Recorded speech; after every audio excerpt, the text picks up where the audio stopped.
नरेंद्र मोदी का कहना है कि कोरोना के वेरिएंट से मुहतात रहने की जरूरत है। शुमाल मशरकी रियासतों की वज़ीर आला के साथ उन्होंने वर्चुअल मीटिंग की। इस मीटिंग में पीएम ने शुमाल मशरकी रियासतों में कोरोना और टीकाकारी मुहिम की सूरत हाल का जायजा लिया। उन्होंने अवामी मकामात, हिल स्टेशनों और दीगर मकामात पर हो रही भीड़ भाड़ पर तशवीश का इजहार किया। उन्होंने मजीद कहा कि तीसरी लहर को किस तरह से रोका जाए, इस पर गौर करना होगा।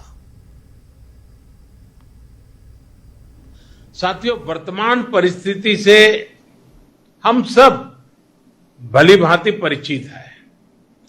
कोविड की दूसरी लहर के दौरान अलग अलग सरकारों द्वारा मिलकर जो सामूहिक प्रयास किए हैं और उसका परिणाम भी दिख रहा है। लेकिन नॉर्थ ईस्ट के कुछ जिले ऐसे हैं जहां संक्रमण के मामलों में बढ़ोतरी दर्ज की जा रही है। इन संकेतों को हमें पकड़ना होगा।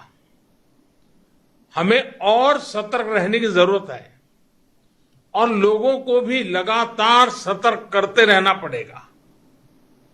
संक्रमण को फैलने से रोकने के लिए हमें माइक्रो लेवल पर और सख्त कदम उठाने होंगे।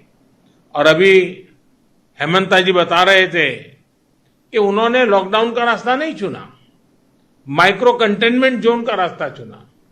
6000 से अधिक माइक्रो कंटेनमेंट जोन बनाए। इसके कारण रिस्पांसिबिलिटी तय हो सकती है। उस माइक्रो कंटेनमेंट के जोन का जो इंचार्ज होगा उसे पूछ सकते भाई कैसे गड़बड़ हुआ, क्यों नहीं हुआ, कैसे अच्छा हुआ। इसलिए जितना जोर माइक्रो कंटेनमेंट जोन पर हम लगाएंगे, हम इस परिस्थिति से जल्दी बाहर आएंगे। और बीते 1.5 साल में जो अनुभव हमें मिले हैं, हिमाचल प्रदेश की